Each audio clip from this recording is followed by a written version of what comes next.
салому дуруди бепоён ба кулли мухлисони барномаи дар шабакаҳои иҷтимоӣ. Фирдавси Хурсанд топ хабарҳои варзиширо мегӯяд. оғоз мекунем. ана акнун бубинед Бруно Фернандеш аз кадом ҷиҳат дар футбол мавқеи аввалро ишғол кардааст.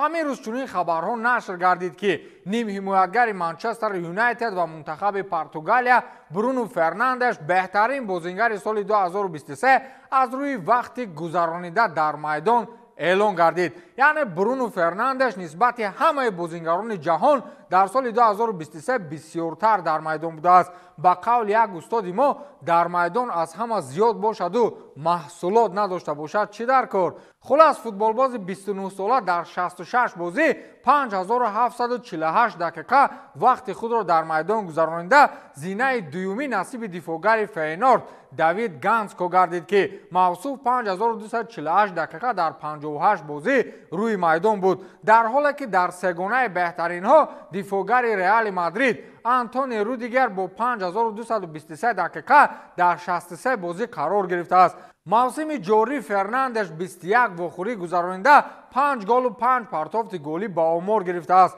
вақте Фернандеш дар 5748 дақиқа 5 гол зада бошад, аз ин бармеояд ки ҳоло барои 10 гол задан 5000 дақиқаи дигар дар кор. ҳамин гуна як омореро дар нисбати дастаи Брайтон нашр карданд ки хеле аҷиб аст. Брайтон нахустин дастае дар масири солҳои тӯлонӣ аз миёни тимҳои Премер-лигаи Англия гардид ки дар ҳамаи 15 бозиҳои мавсим ҳам гол задаву ҳам гол ба дарвозааш сар додааст. инро пойгоҳи хабарии Шкуавка иттилоъ дод.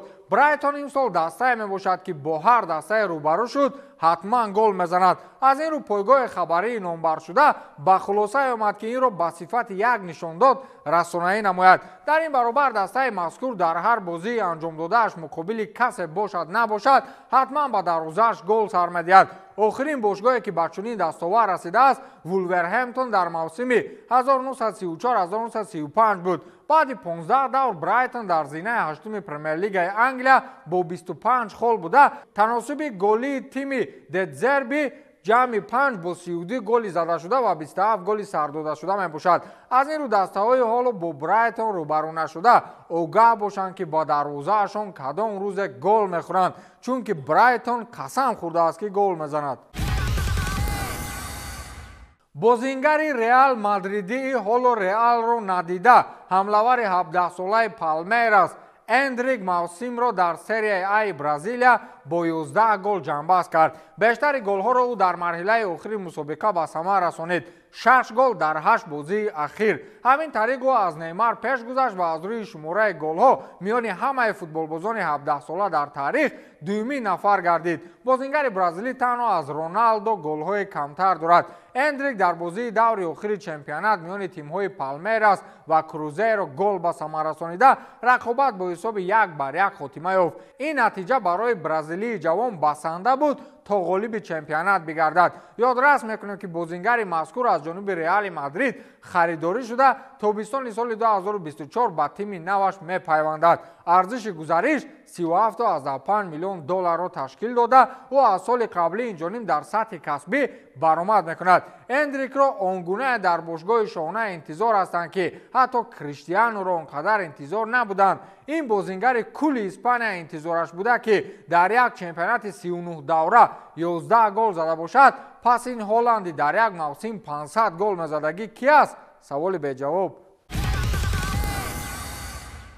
ин ҳисобу китобкунҳои муосири футболи ҷаҳонӣ боз як омори дигарро расонаӣ карданд. Манчестер Сити бадтарин силсиланокомиҳояшро дар чемпионати Англия вақти мураббигии Хосеп Гвардиола такрор кард. даста 3 маротиба бо Челси 4-4, бо Ливерпул 1-1 ва бо Тоттенхем 3-3 мусовӣ кард. аз Астон Вилла бо ҳисоби 1-0 шикаст хӯрд. бори нахуст чунин силсила дар мавсими 2016-17 иттифоқ афтода буд. он замон дастаи مقابله گواردیولا با استوک سیتی 0-0، با لیورپول 1-1 و با آرسنال 2-2 مساوی کرد و از چلسی 2-1 مغلوب شده بود. بعد 15 دور منچستر سیتی با 30 گل در زینه چهارم پرمیر لیگ انگلیا بوده. آرسنال با 36 گل صدرنشین جدول است و این دلیل به دیپرسیا رفتن گواردیولا شدن نمیتواند، چون وقت آرسنال در موقع اول است پپ واقعا دلش پر است که در آخرین موقع مال خودش میشود.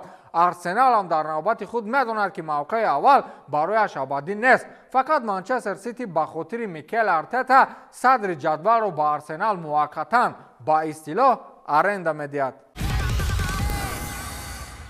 وقتی برگشت کوین دبروینه به میدان فوتبال مثل که معین شد. خیلی وقت شد جلوه های زیبای این فوتبالباز را در میدان های محتشم فوتبالی ندیده بودیم. نیمه‌وقتگر منتخب بلژ کوین دبروینه شامل هیئت منچستر سیتی در چمپیونات جهانی باشگاهی شده است. در این باره سامانه رسمی فدراسیون بین المللی فوتبال اطلاع می‌دهد. قابل قید است که نیمه‌وقتگر شهریار وابسته به مشکلی سلامتی از ماه اوگوست سال جاری به میدان نبرآمده است. او از جراحت برقرار شده ایستاده است. چمپیونات باشگاهی جهان در شهر جده عربستان سعودی از 12 تا 22 دکبر دایر می‌گردد. در مرحله نیمه‌نهایی مسابقه منچستر سیتی که با شرافت پیروزی در لیگ چمپیون‌های اوئفا سال قبلی حق اشتراک را به دست آورد، یا با لیون از مکزیک یا با اوراوا رد دایموندز از ژاپن رقابت میکند. یادآور میشویم که کوین دبروینه 32 ساله موسم جاری تنها در 2 بازی به میدان آمده است و یک عمل نتیجه بخش را به آمار گرفته است.